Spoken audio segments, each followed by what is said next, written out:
Você já parou para pensar que existem algumas datas tão importantes que influenciam não só a forma como a gente se relaciona, mas também as normas jurídicas em si? E esse é o caso do Natal, não é? E aí, aqui é o Rei Li, e hoje eu vim compartilhar contigo uma pesquisa muito interessante que eu fiz sobre as 5 maiores influências do Natal no direito. Ou seria o contrário, ou seria do direito no Natal? Bom, vamos ver? E a 5ª maior influência é o zoneamento urbanístico. Mas como assim? O que é zoneamento urbanístico? Zoneamento urbanístico é aquela norma municipal que define onde é, em cada localidade do município, cada zona do município, que vai poder ser localizada a área de moradia, a área de indústria, a área de comércio, e justamente nesse tipo de norma são colocadas também as normas sobre iluminações públicas que podem ser colocadas, sonorizações, onde pode passar carreata, onde pode passar algum tipo de comemoração natalina. Então, nessas normas de zoneamento urbanístico, quem estuda para Procuradoria Municipal vê bastante isso. Onde é que está? Está no Estatuto da Cidade, está na Lei Orgânica do Município, nas normas ambientais também, tem várias normas que tratam desse zoneamento urbanístico. Então, essa é a 5ª maior influência do Natal no direito. Por quê? Porque no período de Natal a gente tem muita influência, muita iluminação, muita sonorização, muita passagem de festas, festividades, assim como o Carnaval, né? Mas o Natal tem mais essa questão da iluminação pendurada, e isso pode causar acidentes, pode causar algum tipo de prejuízo às pessoas nas moradias e precisa ser regulado pelas normas municipais. Os municípios mais organizados, principalmente os maiores municípios, existem essas normas de zoneamento urbanístico que devem ser respeitadas nesse período natalino. E a 4ª maior influência é no direito trabalhista. E o que a gente tem aqui sobre o direito do trabalho relacionado ao Natal? A gente tem o trabalho temporário, que é previsto lá na Lei 6.019 de 74, e a gente tem o contrato por prazo determinado, que é no artigo 443, o 443 da CLT. Qual é a diferença? Lá na lei do trabalho temporário, o que a gente tem é uma empresa intermediária que contrata essas pessoas e cede para onde elas vão trabalhar, a tomadora do serviço. Então, essa é a dinâmica do trabalho temporário. O trabalho temporário tem um prazo máximo de 180 dias que pode ser prorrogado por mais 90 dias. Teve uma reforma recente que alterou esses prazos do trabalho temporário. Já no contrato por prazo determinado, não há essa intermediação da empresa tomadora, empresa prestadora, não. O que existe é uma contratação, um contrato de serviço temporário. Ou seja, a pessoa é contratada diretamente para aquela empresa onde ela vai trabalhar, mas só que esse contrato dela é por prazo determinado. E existem algumas hipóteses previstas na CLT para esse contrato por prazo determinado.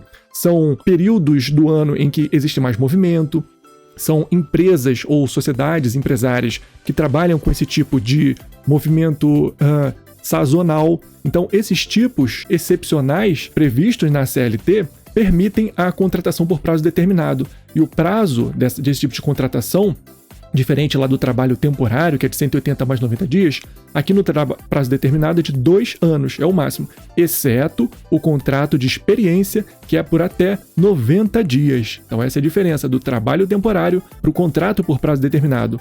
Ambas as dinâmicas trabalhistas são muito utilizadas nesse período natalino, em que as empresas, em que as lojas principalmente, precisam de mais gente, precisam contratar mais gente, mas só para esse período. As vendas, as trocas, as devoluções, o movimento do comércio aumenta muito. Então as empresas precisam contratar mais nesse período natalino. E por isso que existe essa influência do Natal no direito do trabalho. Trabalho temporário, contrato por prazo determinado e as normas trabalhistas. E a 3ª maior influência do Natal no direito é no direito do consumidor. Direito do consumidor, como a gente estava falando no direito trabalhista, que existe o maior movimento no comércio, existe também o maior movimento de problemas, né? De vendas, problemas no comércio. E aqui a gente tem algumas influências muito importantes do direito do consumidor no período de Natal. Seria o direito à informação. Muitas vezes as lojas oferecem promoções sem deixar clara que tipo de promoção é aquela, qual é a condição de pagamento, a condição de parcelamento. Às vezes a loja bota lá o tênis 35,90, gigante, o 35,90, mas não coloca lá que são 12 vezes de 35,90. É uma pegadinha que é proibida pelo direito do consumidor, certo? Temos que ficar ligados nisso aí. Isso aqui fere o direito à informação, isso é muito importante. Também outra coisa, que sempre tem, outra questão que a gente sempre lembra no período de Natal, e trocas e devoluções, existem prazos diferentes para quem compra na loja e para quem compra pelo telefone ou pela internet. Para trocas e devoluções pela internet, a gente tem o chamado direito de arrependimento, que é aquele direito do consumidor trocar ou devolver, melhor dizendo, o produto em 7 dias. Então, para compras por telefone ou pela internet, o consumidor pode se arrepender da compra, pode devolver o produto no prazo de 7 dias. Não precisa nem explicar por quê. Ele tem esse direito. É um direito garantido pelo CDC. Já para compras feitas na loja presencialmente, onde a pessoa pode pegar o produto, pode testar o produto e ela vê o que está comprando, é diferente de compra pelo telefone, diferente de compra pela internet, aqui ela não tem o direito de devolução como existe pela internet, não. Fiquem ligados nisso aqui. Na compra na loja, o direito do consumidor garante ao consumidor o prazo de 30 dias para a loja consertar, reparar aquele produto. Existem algumas exceções, como os produtos essenciais. Produtos essenciais, aí sim, o consumidor pode pedir para trocar imediatamente, pode pedir para devolver imediatamente, ter o dinheiro de volta, pode pedir um abatimento por aquele defeito.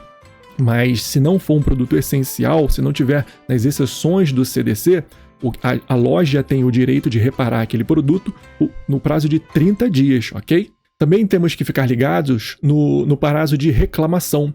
Quando a pessoa compra alguma coisa, ela tem o prazo para reclamar de algum problema, de algum vício, né, como a gente chama do produto ou do serviço, em 30 ou 90 dias. Se forem produtos não duráveis, o prazo de reclamação, o prazo decadencial, é de 30 dias. Se forem produtos duráveis, o prazo de reclamação passa a ser de 90 dias. Então também está previsto lá no CDC e acontece muito nesse período de Natal, principalmente em que a gente compra presentes fechados, né? E entrega no Natal, entrega até depois de 30 dias. Temos que ficar ligados nisso aqui. O prazo de reclamação para algum problema no produto é de 30 ou 90 dias, se ele for durável ou não durável, beleza? E a segunda maior influência do Natal no direito é o quê? É a responsabilidade civil. Aqui a gente tem aqueles problemas de quedas de decoração, quedas de algum tipo de coisas que são penduradas em árvores, até de árvore de Natal. Aqui em Niterói a gente teve um problema grave, que foi a queda da árvore de Natal, que era uma estrutura metálica bem grande, vários metros de altura, que acabou caindo. Por sorte, não feriu ninguém, graças a Deus, mas a gente tem esse problema que poderia ter caído em cima de algum carro, poderia ter caído em cima de algum bem e causado algum tipo de dano. E aí aqui a gente tem a responsabilidade civil. Se o responsável por aquela decoração que caiu é o município ou é uma sociedade empresária, a gente tem a responsabilidade objetiva, conforme o artigo 37 da Constituição, ou o 927, parágrafo único do Código Civil, né, que prevê as hipóteses de responsabilidade objetiva. É aquela responsabilidade que quem sofre o dano não precisa comprovar que foi culpa, que quem produziu aquele dano teve algum tipo de culpa. Não, precisa comprovar só o dano, a conduta e o nexo. Só isso. Não precisa comprovar culpa de ninguém.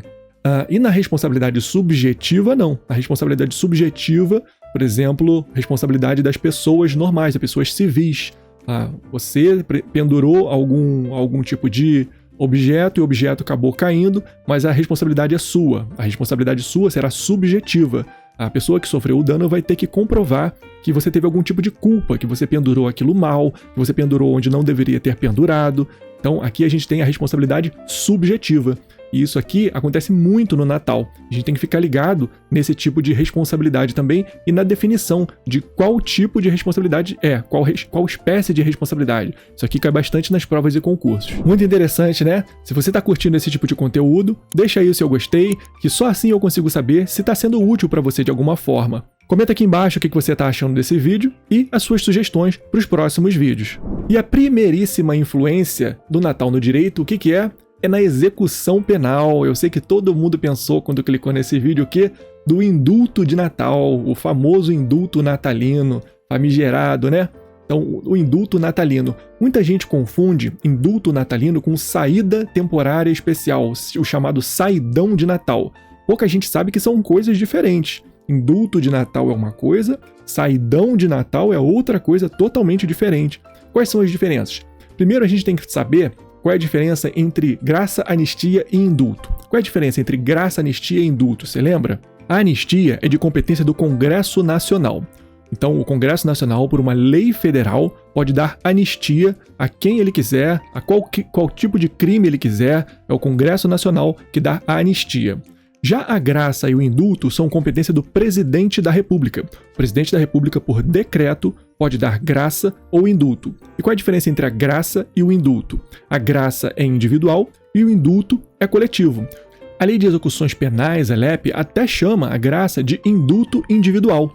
É uma nomenclatura usada pela Lei de Execuções Penais, a LEP, a Lei 7.210 de 84. Outra diferença entre a graça, a anistia e o indulto é que a anistia exclui todos os efeitos da pena. Então aqui, o indivíduo que é beneficiado pela anistia, ele volta a ser primário. Se ele cometeu outro crime, ele não é nem reincidente, ok? Então exclui todos os efeitos da pena. Já a graça e o indulto excluem os efeitos primários da pena, mas não os efeitos secundários. Então, se ele cometer outro crime, ele é reincidente, por exemplo. Mas é importante lembrar que nenhuma delas, nem a graça, nem a anistia, nem o indulto, exclui os efeitos extrapenais, ou seja, a responsabilidade civil, a responsabilidade de indenizar a vítima, elas não excluem, ok? Outra diferença importante entre a graça e o indulto é que a graça, por ser individual, ela exige algum tipo de provocação do indivíduo, do MP, do conselho de sentença. Mas o indulto, como é coletivo, ele pode ser dado de ofício pelo juiz. Como ele é um direito do apenado que cumpriu aqueles requisitos do indulto, do decreto, previstos no decreto, o juiz vê que ele cumpriu aqueles requisitos do decreto, ele dá o indulto para quem tem esse direito, automaticamente. E o caso do indulto natalino? Qual é a diferença entre o indulto natalino e o saidão de Natal? O indulto natalino é dado por um decreto do Presidente da República. Então, o Presidente da República, por decreto, não precisa passar pelo Congresso, não precisa nada, não precisa ser aprovado por ninguém. Um decreto do próprio Presidente pode dar o indulto. Ele traça quais são as condições, quem tem direito ao indulto, quem não tem direito ao indulto. Então, normalmente, o indulto é dado para pessoas cegas, paraplégicos, tetraplégicos, pessoas com doenças incuráveis. Então, esse é o caso do indulto natalino. As condições são previstas no próprio decreto e normalmente ele sai no final do ano, perto do Natal mesmo. E existem algumas vedações na própria Constituição que não podem ser concedidas indulto. São os casos de crimes hediondos, tráfico, tortura e terrorismo. Eu chamo de CHT3 ali. Então, crimes hediondos, tráfico, tortura e terrorismo não podem ser agraciados com o indulto natalino, com nenhum tipo de indulto, ok? Já a saída temporária de Natal, o chamado saidão de Natal, tem previsão na LEP, na Lei de Execuções Penais, a 7.210 de 84.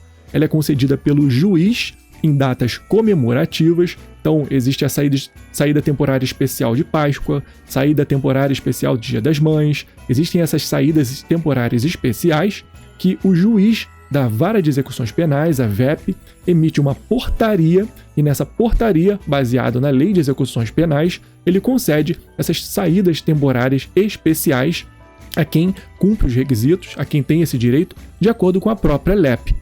Então, não confunda mais. Indulto natalino é dado pelo Presidente da República por decreto. Saída temporária especial de Natal, saidão de Natal, é dado pelo juiz da Vara de Execuções Penais por portaria, ok? Não esqueçam mais. Então, essas são as 5 maiores influências do Natal no direito, ou do direito no Natal, ainda não sei. O que você acha? Coloca aí nos comentários que eu vou gostar de saber o que você acha desse assunto.